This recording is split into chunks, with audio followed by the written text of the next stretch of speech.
सुनिए मोदी जी, ना पानी देंगे ना खीर देंगे।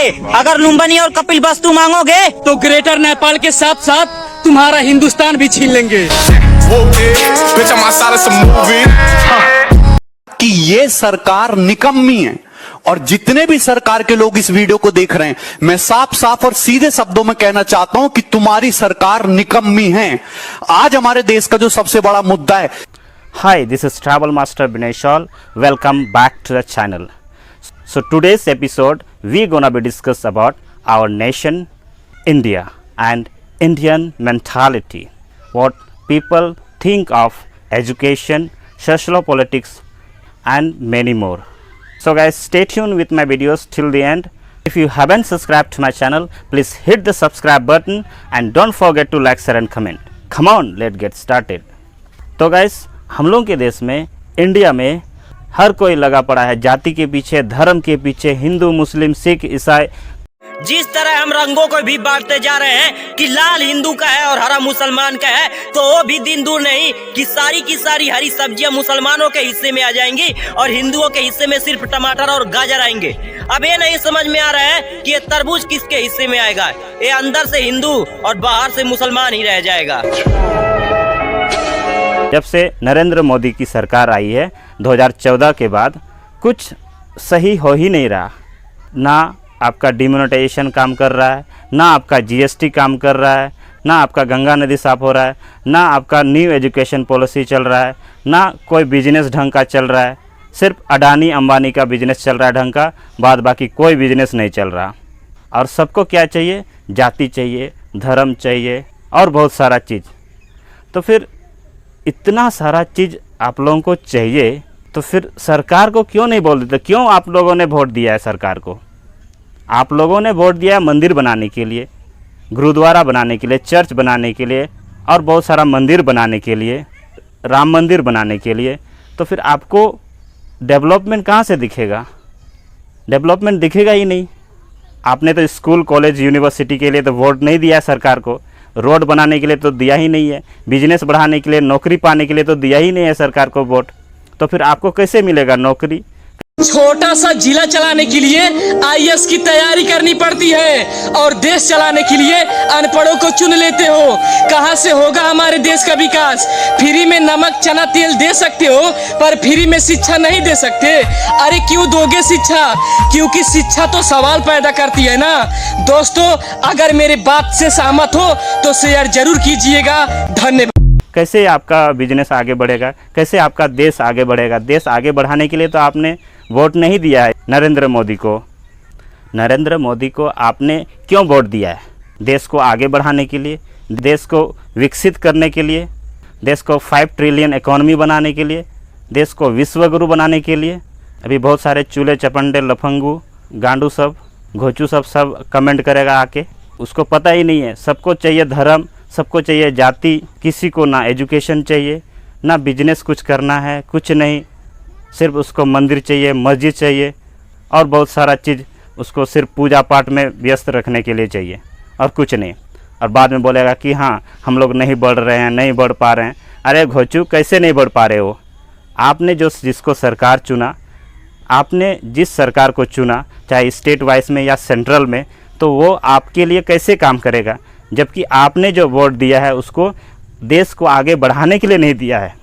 देश को आगे बढ़ाने के लिए आपने वोट नहीं दिया है। अगर देश आगे बढ़ने के लिए आप सोच रहे हैं तो उसके लिए आपको स्कूल, कॉलेज, यूनिवर्सिटी बनाने पड़ेंगे। आईएम्स, मेडिकल्स, इंजीनियरिंग कॉलेज और बहुत सारा स्किल डिपार्टमेंट का कॉलेज आपको बनाने पड़ेंगे, तब जाके आपका ये देश आगे बढ़ सकता है। नहीं तो फिर ये देश आगे नहीं बढ़ेगा। आपने जिस सरकार को वोट दिया, जिस सरकार को आपने बहुमत से लाया 2014 में, वो सरकार पूरी तरह से विफल हो चुकी है, निकम्मी है, कोई काम नहीं करता है। कि ये सरकार निकम्मी है और जितने भी सरकार के लोग इस वीडियो को देख रहे हैं, मैं साफ साफ और सीधे शब्दों में कहना चाहता हूं कि तुम्हारी सरकार निकम्मी है।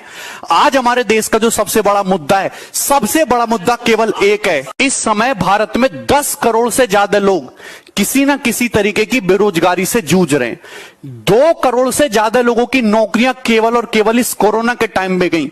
50 लाख से ज्यादा लोगों की नौकरियां केवल और केवल इस जुलाई के महीने में गई। अगर मैं कहूं कि चुनाव का नामांकन आज किया जाए, 2 साल बाद चुनाव कराया जाए, 1 साल बाद चुनाव का रिजल्ट आए और चुनाव में गड़बड़ी के कारण 3 साल कोर्ट में मुकदमा चलता रहे और उसके बाद कोर्ट उस चुनाव को निरस्त कर दे, तो सरकार में बैठे लोगों को और नेताओं को कैसा लगेगा? जो आपको फील होगा सेम ऐसा फील इंडिया का हर एक स्टूडेंट कॉम्पिटिटिव एग्जाम की तैयारी करने वाला, चाहे वो रेलवे की तैयारी करता हो, चाहे एसएससी की तैयारी करता हो, चाहे आरआरबी की तैयारी करता हो, एनटीपीसी की तैयारी करता हो, डेली ये गम लेके जीता है। आज हमारे देश का जो सबसे बड़ा मुद्दा है वो केवल और केवल बेरोजगारी। उसके लिए मैं फुल डिटेल्स बनाऊंगा वीडियोस कमिंग एपिसोड्स में, और कुछ लैंग्वेजेस और जातिवाद और कुछ मतलब भाषा के चलते कुछ एपिसोड हम लोग का चल रहा है। I will be coming back to that point. Indian mentality में, इंडियन समाज में क्या है, सबको जॉब चाहिए, किसी को बिजनेस नहीं चाहिए, सबको जॉब चाहिए। एक पहला बात है कि एजुकेशन में किसी को ध्यान नहीं देना है, स्किल किसी को सीखना नहीं है, सबको गवर्नमेंट जॉब चाहिए, प्राइवेट जॉब नहीं चाहिए। बहुत सारा चीज़ ऐसा है जो इंडियन मेंटालिटी को ख़त्म नहीं कर पा रहा है। अगर आप चाहते हैं ये देश आगे बढ़े, आप लोगों का प्रत्येक का कर्तव्य है कि देश के लिए कुछ काम करें, ना कि जातिवाद, धर्मवाद, बहुत सारा चीज़ों में आप व्यस्त रहें। तो ये सारा चीज़ में आप ध्यान दें, अपने सरकार को बोलें स्कूल कॉलेज यूनिवर्सिटी में इन्वेस्ट करें, ना कि जातिवाद, धर्मवाद, ना कि अडानी अंबानी के लिए। एक्चुअली हम सभी मिल के एक डिजिटल स्ट्राइक करें, क्योंकि सरकार चुप्पी साधी हुई है, कुछ नहीं बोल रही है, निकम्मी सरकार है। तो आप भी आवाज़ उठाइए और अपना देश को आगे बढ़ाइए। अगर आपको मेरा ये एपिसोड पसंद आया तो लाइक, शेयर, कमेंट करना ना भूलें। टिल देन, गुड बाय, सबाकेट, सयोनारा, 10 विदानिया।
ये सरकार निकम्मी है। आज हमारे देश का जो सबसे बड़ा मुद्दा है, इस समय भारत में 10 करोड़ से ज्यादा लोग किसी न किसी तरीके की बेरोजगारी से जूझ रहे हैं। 2 करोड़ से ज्यादा लोगों की नौकरियां केवल और केवल इस कोरोना के टाइम में गई। 50 लाख से ज्यादा लोगों की नौकरियां केवल और केवल इस जुलाई के महीने में गई। अगर मैं कहूं कि चुनाव का नामांकन आज किया जाए, 2 साल बाद चुनाव कराया जाए, 1 साल बाद चुनाव का रिजल्ट आए और चुनाव में गड़बड़ी के कारण 3 साल कोर्ट में मुकदमा चलता रहे और उसके बाद कोर्ट उस चुनाव को निरस्त कर दे, तो सरकार में बैठे लोगों को और नेताओं को कैसा लगेगा? जो आपको फील होगा सेम ऐसा फील इंडिया का हर एक स्टूडेंट कॉम्पिटिटिव एग्जाम की तैयारी करने वाला, चाहे वो रेलवे की तैयारी करता हो, चाहे एसएससी की तैयारी करता हो, चाहे आरआरबी की तैयारी करता हो, एनटीपीसी की तैयारी करता हो, डेली ये गम लेके जीता है। आज हमारे देश का जो सबसे बड़ा मुद्दा है वो केवल और केवल बेरोजगारी।